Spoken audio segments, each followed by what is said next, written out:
soy el presentador, trabajo en Clínica Las Condes, en la UCI. Me desarrollo el área de paciente crítico y tengo el desafío de contarles sobre una patología que vemos en la UCI. Pero cuando empecé a desarrollar el tema me di cuenta que en general no conocen la UCI. Entonces tuve que retroceder un par de pasos, ahora los 35 minutos que y vamos a empezar por ahí. Antes de eso, empecé en el área respiratoria igual que acá. Aquí estoy en uno de los consultorios, en una de las prácticas, ya como alumno, compartiendo programa. No se me olvide, entonces. Claro. Y una de las cosas que quiero hacer es agradecer a los profes, agradecer esta iniciativa. Yo me dedico al área intensivo, tengo un posgrado, estoy súper formado. Gracias a una actividad como esta, que estaba en tercer o cuarto año que partió, donde yo me motivé con el tema. Entonces siempre me gusta venir a participar y venir a compartir.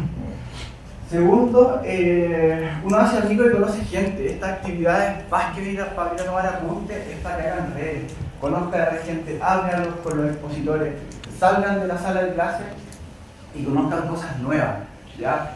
En general, acá conversamos en un ambiente distinto, esto no es una cátedra, ¿ya? Entonces aprovechen de conocer gente, otros estilos de trabajo, de ir a jornadas, de ir a congresos, porque son súper gratificantes.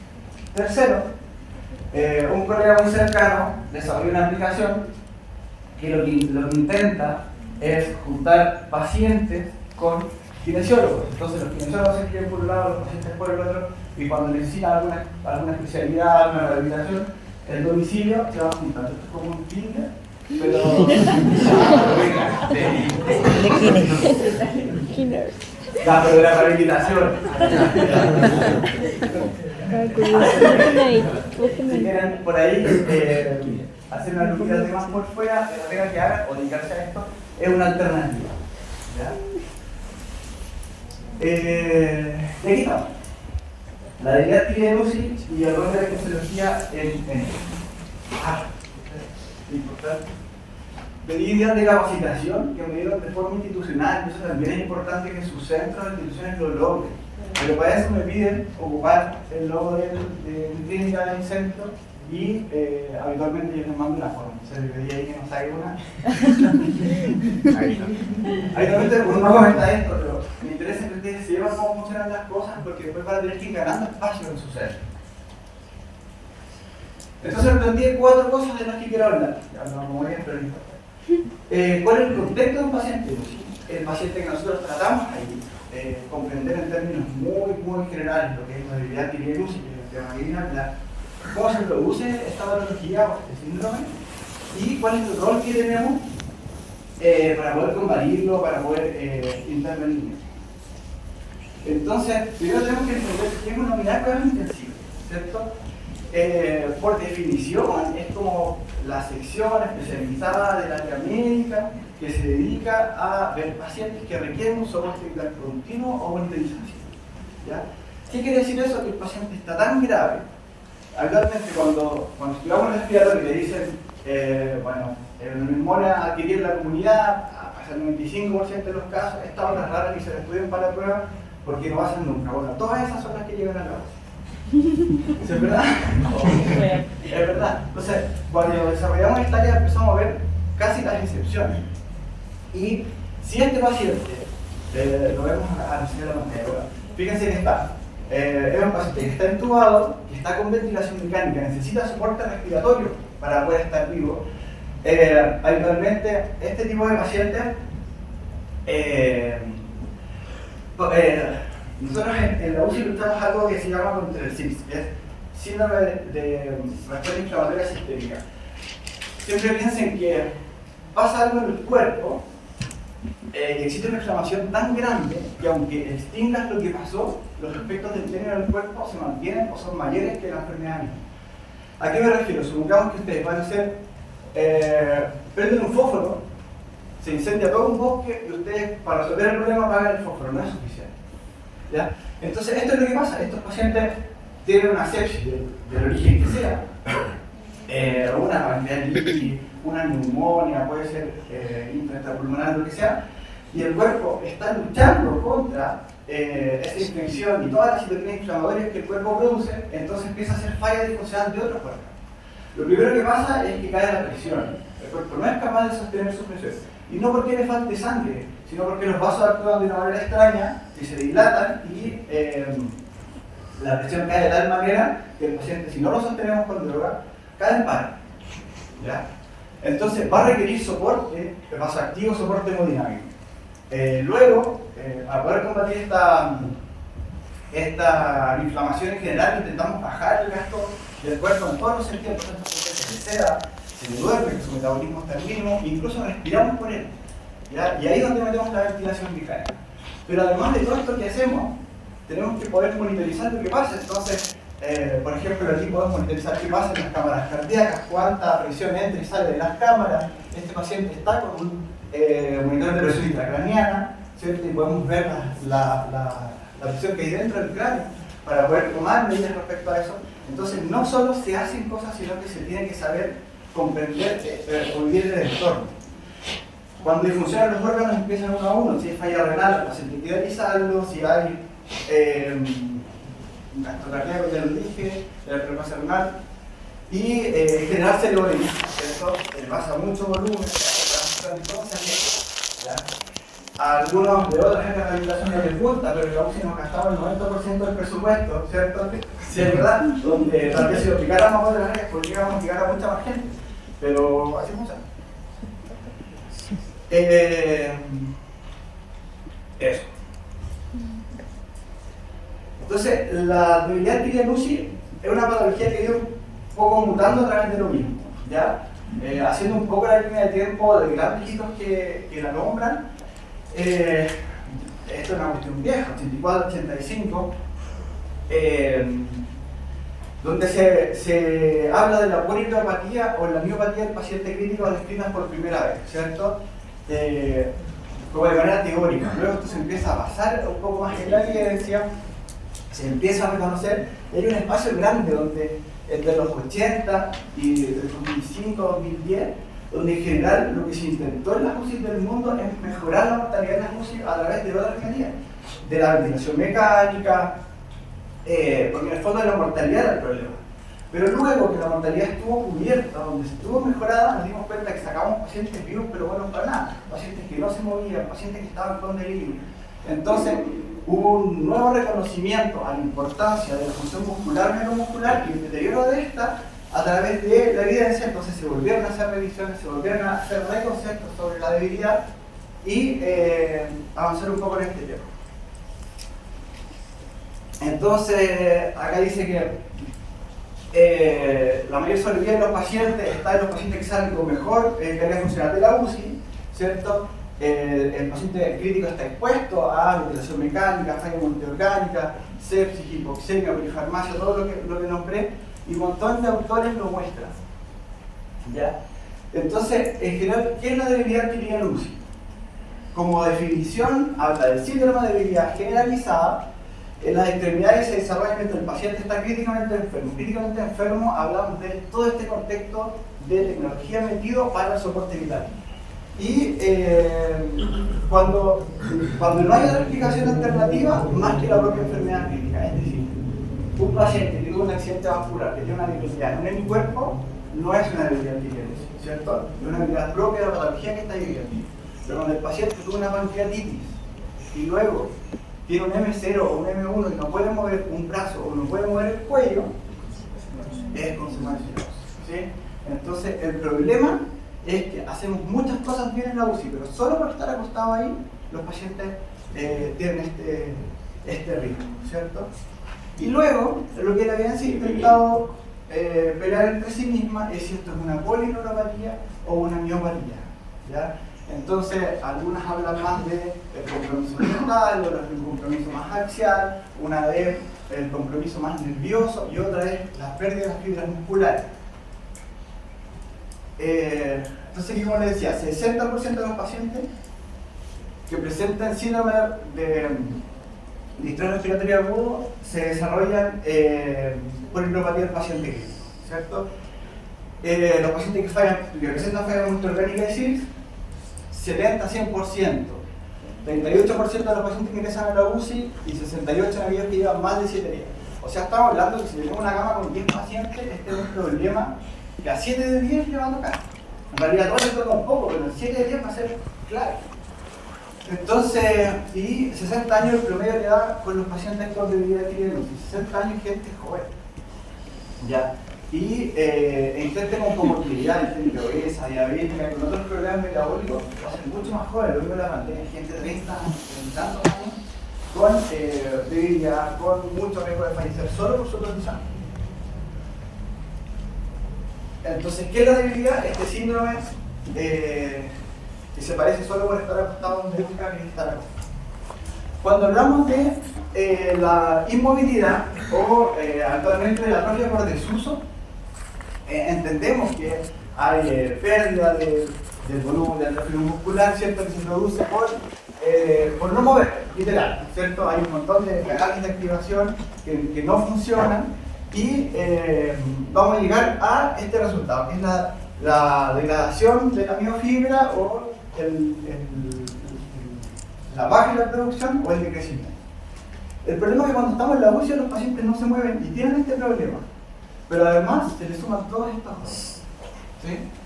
Entonces vamos a tener respuestas exageradas al cortisol, ¿cierto? Deficiencia en glutatión, hiperglicemia, porque vamos a tener mala perfusión como les conté en todo el programa. Entonces, por ejemplo, si no tenemos un páncreas perfundido y con insulina empieza a ayudar a la parte metabólica, el metabolismo va a empezar a fallar.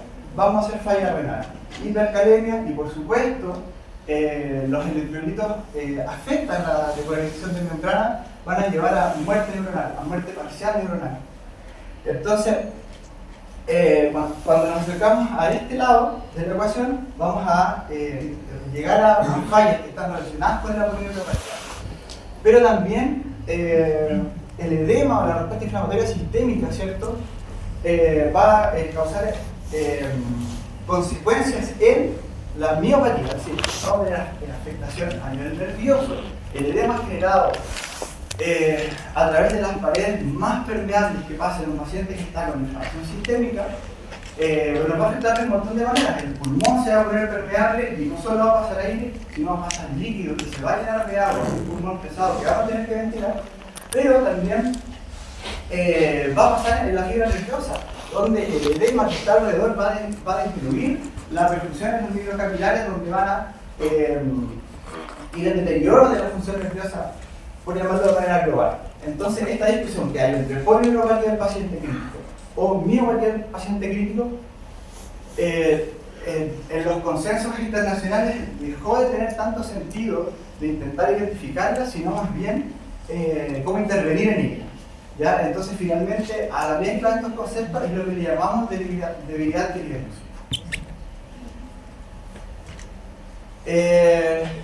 Un poco más de lo mismo.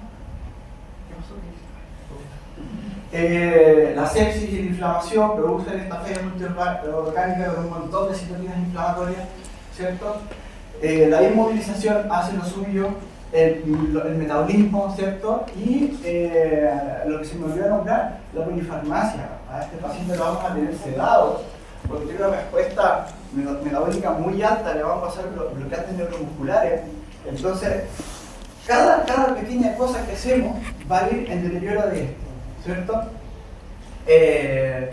Entonces, la solución no es tan simple, no es decir, no se mueve, que se mueva, como pasa actualmente en la atrofia por desuso, sino que tenemos que lograr hacer este movimiento en medio de toda esta catástrofe desde el punto de vista sistémico. Aquí un poco más de la discusión sobre si es miopatía o polineuropatía. Después lo pueden revisar, pero cómo se hicieron la electrofisiología o cortes psicológicos y el examen físico, cómo se pueden diferenciar. Pero más que eso, más que ir al fino, lo que me interesa es que los pacientes se muevan. ¿Y es por qué? Porque el paciente en general está tan grave que nadie lo quiere mover, ¿cierto? que es complejo moverlo, que está por invadido, que tienen miedo. ¿Por qué? Porque las enfermeras tienen que reportar si algún dispositivo se sale, porque el médico que estuvo todo un turno, entre comillas, compensando ciertas cosas, no quiere que se descompensen. Y en el fondo es al revés, nosotros intentamos compensar a un paciente para poder moverlo, para que vuelva a su vida. No solo para salvarle la vida, no para que un corazón lata, sino para que él vuelva a ser activo.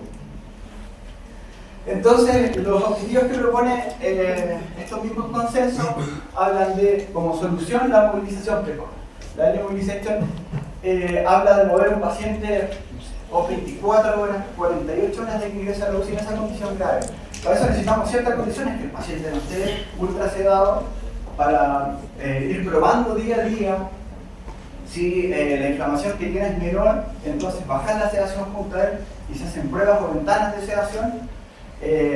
Antiguamente, y todavía pasa con algunos de los médicos más viejos, que los pacientes están con una sedación y dormidos en coma inducido por días. Y tenemos que pelear contra eso. Ya, por suerte, el centro de trabajo, la movilización está súper instituida, ahí les voy a mostrar cómo lo logramos, hicimos un protocolo y todo eso. Pero estas son las soluciones. Ya hay soluciones farmacológicas, ¿cierto?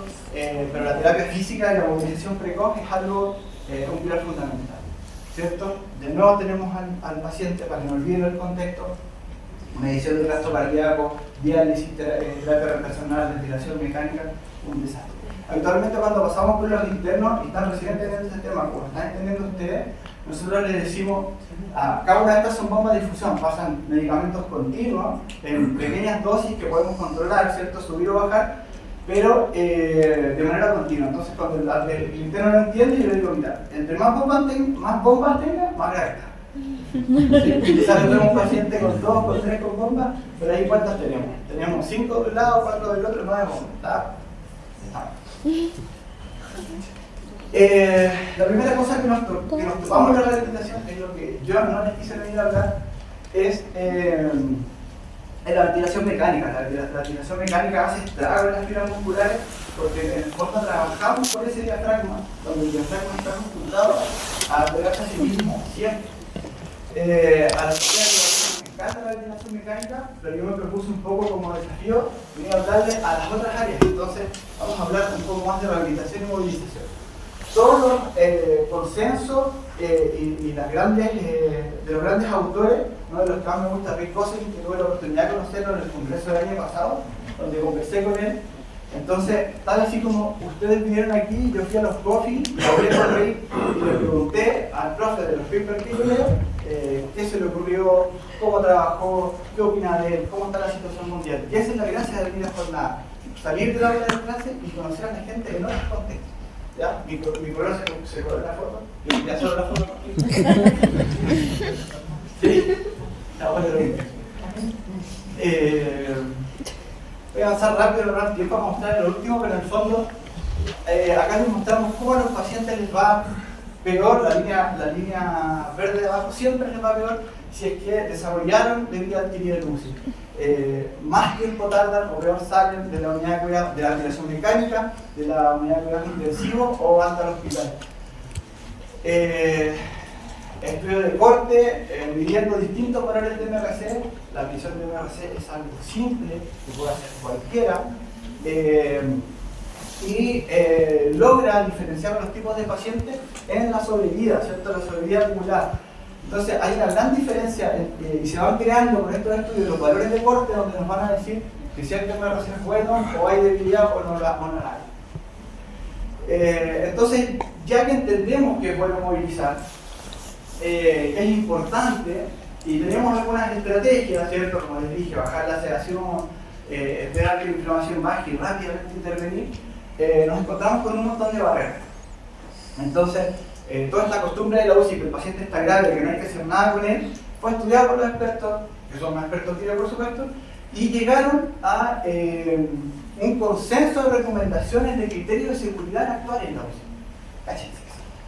Entonces, en pacientes con ventilación mecánica. Entonces, distribuyeron todas las tareas que se hacen en la UCI y las calificaron como en un semáforo. segura de bajo riesgo, puede tener un riesgo potencial, así que hazla con cuidado, y la roja es mejor trata de no hacerlo o no hacerlo todavía. Entonces, distribuyen todas las tareas que están en la UCI en áreas, por ejemplo, en las consideraciones respiratorias, si un paciente está con tubo traqueal o traqueostomía, un paciente con tubo puede hacer lo que sea para gritar. Si tiene una FIO2 menor al 60%, ¿cierto? Si tienes una FIO2 mayor al 60%, bueno, ten cuidado, pero no dejes de hacerlo. ¿Sí? Y así empezamos a ver, voy a nombrar todas, ocupar alta frecuencia, si está polimédico o no, ninguna es, excepto, por ejemplo, de hacer rehabilitación en un paciente en prono. ¿Ya? El prono está en rojo. Lógicamente, no queremos utilizar un paciente en prono, así que lo ventilamos en prono de guata con un tubo, porque tiene una condición pulmonar tan grave que necesitamos mejorar el intercambio de alguna manera artificial, ya con ventilación mecánica, porque no lo logramos con el paciente de supino. Entonces, el paciente no va a hacer rehabilitación, pero en todas las otras condiciones no tiene ningún problema. Consideraciones cardiovasculares. Probablemente, si está un paciente en una emergencia hipertensiva con terapia intravenosa, no es momento de mover. Pero todo el resto tiene un montón de consideraciones. Por supuesto, paciente con bradicardia, no lo vamos a mover. No queremos exigir un corazón que no está siendo capaz de latir por sí mismo. Pero si el paciente requiere drogas más activas, podemos ajustarlas para mover a los pacientes. Si requiere, el paciente está con marca más, se puede mover. No hay, en general, pacientes de circulación extracorpórea. Esto es, ya yo tengo un par de fotos por ahí. Cuando no logramos oxigenar al paciente con la ventilación mecánica, sacamos la sangre del cuerpo, la oxigenamos fuera y la devolvemos, se llama oxigenación extracorpórea, y podemos hacer cosas con esos pacientes. Con esos pacientes los levantamos, los sentamos en un sillón, caminamos, que son los pacientes más de riesgo. Y consideración neurológica, por supuesto, pacientes con cranectomía descompresiva, pacientes con drenaje lumbar, con captor de pico, no hay problema. ¿Ya? ¿Qué más sigue acá? Otras consideraciones. En general, bueno, sangrado activo, no controlado, van rojo, ¿cierto? Pero en general, todo el resto de lo que vemos habitualmente en los intermedios o en salas médico quirúrgico, catéter central no hay problema, sonda nasogástrica no hay problema, drenaje pleural no hay problema. No sé, catéter intercostal, catéter urinario, habitualmente los pacientes tienen todos estos puestos juntos. No hay problema, por el contrario, hay que hacerlo. Entonces, ¿qué hicimos en la clínica? Pasaron toda la evidencia y lo que dice Rick es uno de mis autores favoritos. Él estudió y mostró, nos encanta lo que él hacía para analizar a sus pacientes, pero la mayor gracia que tuvo es que dijo que las UCI que menor de adquirían UCI hacían, o menores tasas, o mejores niveles funcionales a la salida, no son las que más tratamiento hacen, pero son las que más evalúan a sus pacientes, son las que más piden. ¿Ya? Entonces, habitualmente llega el kine nuevo con ganas porque aprendió, porque vino a esta jornada y se pone a hacer cosas solo, y eso no es suficiente. Los pacientes no van a mejorar porque tú hagas cosas. Entonces, esto nos obliga a hablar con nuestros colegas, a ponernos de acuerdo en qué hacer y qué no hacer, a demostrarnos a nosotros mismos que lo que hacemos es seguro, para poder demostrarle como equipo, a enfermería, a medicina, de que hay cosas que se pueden hacer y está todo bien. ¿Ya? Entonces, este es el flujograma. Habitualmente, me llegan así los pacientes, intubados, colinvadidos, pero necesitamos conocer su funcionalidad previa, entonces intentamos jugar una escala de Bartlett, que no se la puedo preguntar. Entonces, tengo que ir donde la familia, tengo que ir a averiguar cuál es su funcionalidad, porque esa funcionalidad que la familia me cuenta va a ser mi objetivo que yo voy a intentar para que el paciente salga después de nosotros. ¿Sí? Entonces, tengo un paciente que está sedado, que aún no me responde. En teoría, ¿puedo hacer algo con él? Bueno, ¿puedo hacer algo con él desde el punto de vista de la evaluación? Sí, pues lo que hacemos es evaluar el trofismo. Hacemos eco muscular, habitualmente en el cuádriceps, y la medimos. Ya tenemos una costumbre de medir en la UCI los lunes y los jueves. Quien esté de turno sabe qué tiene que hacer. ¿Sí? Entonces, todos conocemos los procedimientos, cuando alguien no sabe, los enseñamos entre nosotros mismos. Y eso también es algo que a mí me molesta en muchos lugares. La mayoría de los buenos profesionales son docentes en muchos lugares. ¿Por qué no les vamos a enseñar a todos nuestros colegas, a nuestros padres lo que sabemos? Si al final lo que nosotros trabajamos, o todo para lo que estudiamos, es para que nuestros pacientes estén mejor. Y si logramos que mi colega lo haga tan bien como yo, mis pacientes también van a estar mejor. Entonces, eso es un poco el objetivo. Hasta que logramos, o se baja la sedación y se logra el paciente que despierta. Cuando el paciente se despierta, le hacemos la escala de S5, preguntas simples. Abre y cierra tus ojos, muchas veces no tiene fuerza para hacer otra cosa. Mírame, saca la lengua, asiente con la cabeza, levanta las cejas, ¿cierto? Cuenta hasta 5, y ese tipo de cosas de un paciente medio dormido te va a dar luces que hay alguien adentro de eso. Ya no es solo una cosa con un tubo, con sedación y cosas locas, sino hay alguien dentro que tú tienes que lograr que salga bien, o lo mejor posible. Una vez que coopera, empezamos a evaluar. Siempre vamos a estar supeditados a la escala de sedación. Ya depende de los tipos de fármacos que se demos, o la cantidad que tengamos de ellos, o las ventanas o descanso, vamos a tener el paciente más lúcido en ciertos momentos que tenemos como ventana operativa para poder intervenir y ver qué pasa ahí. Y si el paciente coopera, claramente ya podemos pedirle, mueve la mano, mueve la muñeca, flexa el codo y empezamos a hacer el ¿sí? Una vez que el paciente ya está mejor y logramos sacarlo de la cama, empezamos a tratar de lograr hitos con él. ¿Cuáles son las tareas? Que logre girarse en la cama, ¿cierto? Que logre ponerse en sedente, al borde de la cama, que se logre hacer epipedia, ¿cierto? Que logre transferirse a un sillón y estar sentado un rato, sin un compromiso dinámico, sin lo que sea. Y una forma alternativa que tenemos es de evaluar la fuerza muscular, es con un cangri, que es una prensa donde él con la mano logra apretar y le da un valor que es un pronóstico con muy alta correlación con el MRC y es mucho más fácil pesar y mejor. Algunos de los profes más viejos, como el profesor Pistancho, que también tuve la oportunidad de conocer, un fisioterapeuta colombiano, habla con un valor predictor, la fuerza que tiene en el cuello, con un valor axial, donde el paciente es capaz de seguir una orden, y si en realidad la fuerza es poca de cuello, la neuropatía va a estar súper medida. Entonces lo que hicimos fue, por inspiración de el protocolo del colegio, no somos tan lumbreras, dividimos a los pacientes en distintas categorías, nivel 0, 1, 2, 3, 4 y 5. Del nivel 2 en adelante es cuando se produce el despertar, cuando bajamos la sedación y el paciente nos responde. ¿Ya? Pero antes de eso hablamos de otras cosas. Si el paciente coopera, a todos les preguntamos cómo está el nivel de sedación, ¿cierto? Cómo está la estabilidad, antecedentes cardiorrespiratorios. Si un paciente que estaba reanimando con droga vasoactiva sangrando cae en el nivel 0, no vamos a hacer intervenciones con él. Y luego, esta clasificación nos ayuda un poco a guiarnos cómo intervenir, ¿cierto? Entonces, por ejemplo, si el paciente todavía está con cardiorrespiratorio estable, pero está aún durmiendo, lo podemos posicionar en cama, lo podemos hacer movilización pasiva, vamos a electroterapia, ¿cierto? Y uno dice, cuando yo estoy en la U, y dice, no, la primera forma de movilizar es la movilización pasiva, y como yo conocía solo los pacientes de aquí del gimnasio, decía, pero ¿quién va más pasivo? ¿Por qué no se mueven solos? ¿Cuántos pacientes requieren? ¿Ya? Y van a ver que tenemos máquinas que van a lograr hacerlo por mucho más tiempo que nosotros, ¿ya? Pero esto es necesario. Y una vez que el paciente despierte, intentamos sacarlo de la cama, ¿cierto? Evaluar el MRC es súper importante. Lo podemos transferir a un sillón, si el paciente no tiene fuerza, en modo hamaca, o con un tecle, con una grúa, o lo pasamos a una cama basculante e intentamos levantarlo, pero necesitamos cambiar condiciones del paciente que van a repercutir no solo en su condición inflamatoria, sino que en su hemodinámica y todo el sistema funciona. ¿Ya? Yo sé que aquí, las fotos que van a ver, siempre peleamos con los neurólogos. La gente le dice con neurólogos y dice, que te saltaste el ojito, sí, es que la dislexia, ¿sí? Ya, estamos. Entonces, pero para nosotros, el estado funcional es lo importante. No solo el desarrollar si el ángulo del músculo tiene que moverse, tal o más. Aquí tenemos un desastre tan global que el solo mover ayuda a desinflamar el cuerpo.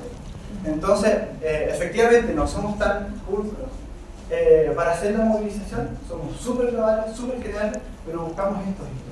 Girar en la cama, sentar sobre la cama, lograr epipedia y sentarse. Fíjense que acá, midiendo la muscular, ya, esto es costumbre en la unidad. tenemos la suerte de una ficha electrónica que es bacán igual, entonces pedimos a informática que abriera un cupo de evaluación para el muscular y vamos poniendo nuestro registro y después vamos evaluando a nuestros propios pacientes.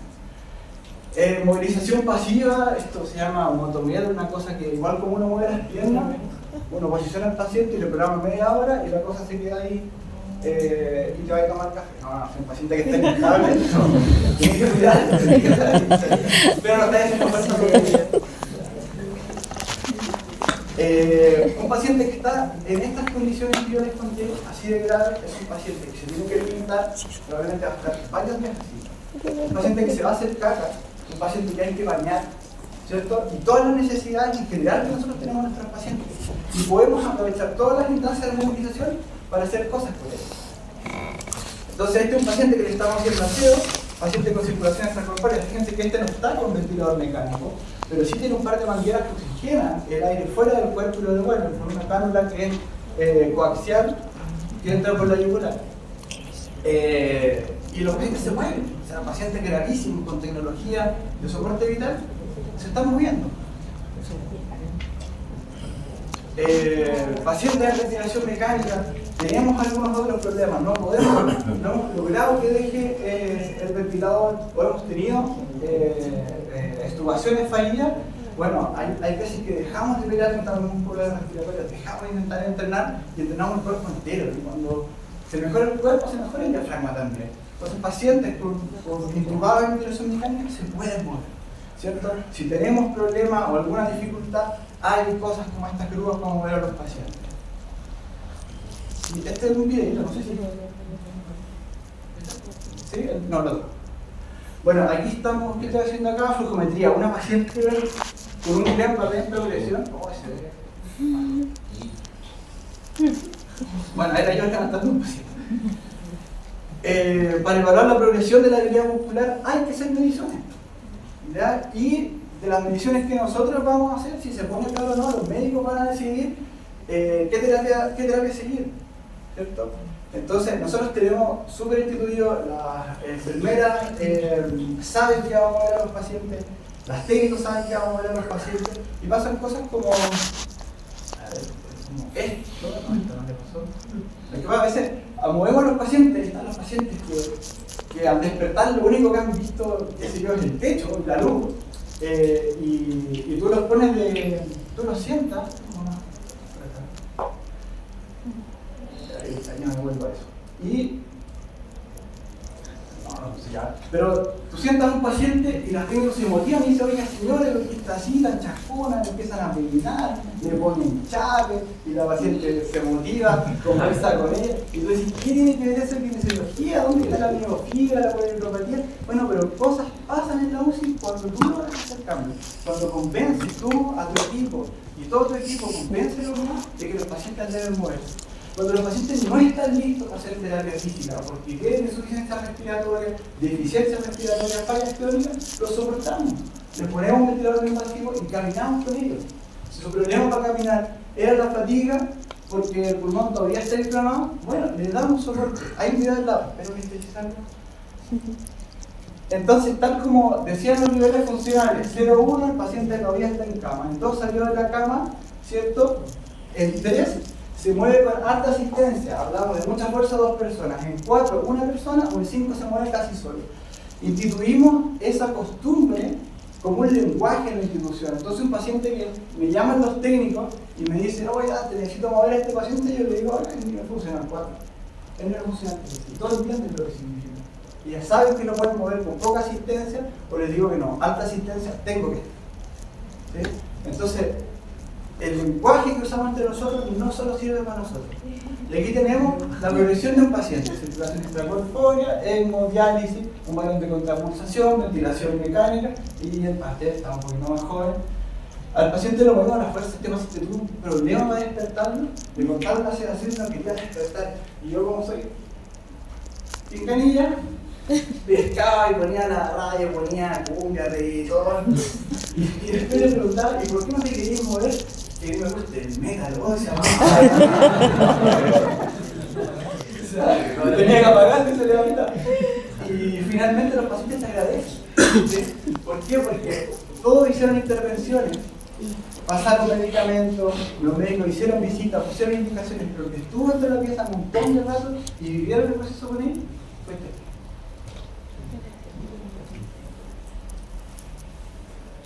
Ahí está. Ahí les dejo el QR donde les voy a subir después la presentación que